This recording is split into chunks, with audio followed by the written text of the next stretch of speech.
Hello viewers, আসসালামু আলাইকুম। আজকে খুবই সিম্পল কিন্তু ভীষণ মজার একটা রেসিপি শেয়ার করব। আর সেটা হচ্ছে ডাল দিয়ে করল্লা, মানে মসুরির ডাল দিয়ে করল্লার রেসিপি। এই রেসিপিটি হুবহু ফলো করে একবার হলেও রান্না করে দেখবেন এটা খাওয়ার জন্য সবাই আবারও আপনার কাছে অনুরোধ করবে। চলুন তাহলে রেসিপিটি দেখে নেওয়া যাক। প্রথমেই একটা হাঁড়িতে আমি পানি ফুটিয়ে নিয়েছি, এর মধ্যে দিয়ে দিচ্ছি করল্লা। আমি এখানে হাফ কেজি পরিমাণ করল্লা ব্যবহার করছি। করলাগুলোকে এরকম ছোট ছোট করে কেটে নিয়েছি। এবার এগুলোকে আমি প্রায় 1 মিনিটের মতো এভাবে একটু ফুটিয়ে নেব।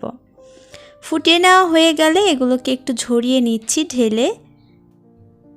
এখন একটা হাঁড়িতে আমি পরিমাণ মতো তেল দিয়ে দিচ্ছি, 2 থেকে 3 টেবিল চামচ।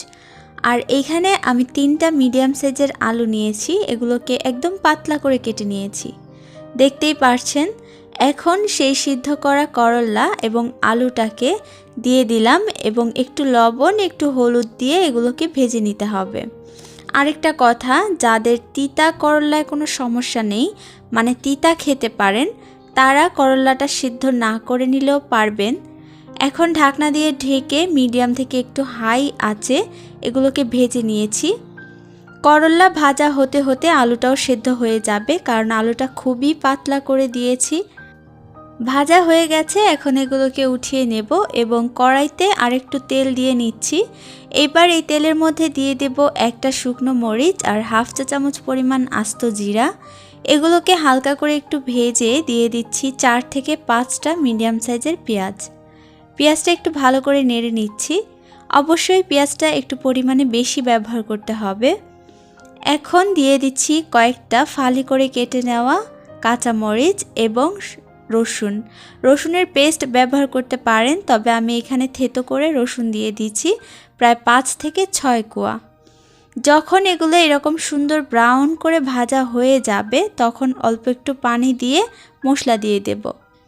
দিয়ে দিচ্ছি হাফ চা চামচ হলুদের গুঁড়া, হাফ চা চামচ মরিচের গুঁড়া, হাফ চা চামচ দিয়ে দিচ্ছি জিরার গুঁড়া, দিয়ে দিচ্ছি পরিমাণ মতো লবণ। লবণটা পরে দেখে আবার ব্যবহার করা যাবে। এখন এই মশলাগুলোকে খুব ভালো করে একটু কষিয়ে নিতে হবে, যতক্ষণ না এগুলো থেকে তেলটা ভেসে উঠছে। একটা পর্যায়ে দেখবেন তেলগুলো এরকম ভেসে উঠেছে, তখন ডাল ব্যবহার করব। ডাল এখানে আমি 1 কাপ থেকে অল্প একটু কম হবে দিয়ে দিয়েছি। এবার এই ডালটাকে কয়েক সেকেন্ডের জন্য ভেজে নেব, তবে দিয়ে দিচ্ছি 2টা বড় সাইজের টমেটোটা অবশ্যই ব্যবহার করতে হবে। টমেটোটা দিয়ে এই ডালের মধ্যে কয়েক সেকেন্ডের জন্য জাস্ট ভেজে নিয়েছি। বেশি ভাজতে যাবেন না, নয়তো ডাল সিদ্ধ হতে দেরি লাগবে। এখন আমি পানি দিয়ে দিচ্ছি পরিমাণ মতো। পানিটা এমনভাবে দিতে হবে যাতে ডালগুলো সেদ্ধ হয়ে যায় কিন্তু গলে না যায়।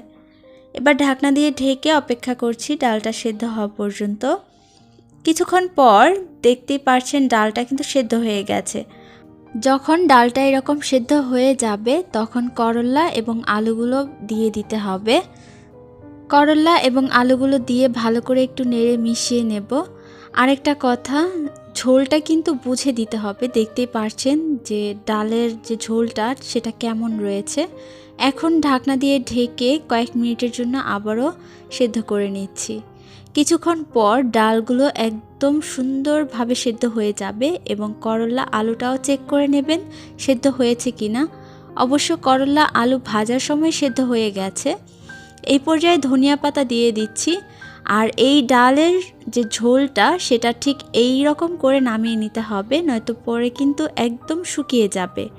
এখন লবণটা চেক করে লবণ দিয়ে দেব পরিমাণ মতো। হয়ে গেছে, এখন নামিয়ে সার্ভ করে নিচ্ছি। আরেকটা কথা, যদি রেসিপি ফলো করেন পুরোপুরি রেসিপিটি ফলো করবেন, এতে করে আপনাদের রান্নাও একদম পারফেক্ট হবে। আর বাসায় তৈরি করে কমেন্টে এসে অবশ্যই জানাবেন কেমন হলো। সবাই অনেক বেশি ভালো থাকবেন, সুস্থ থাকবেন আর আমার চ্যানেলের পাশেই থাকবেন। আল্লাহ হাফেজ।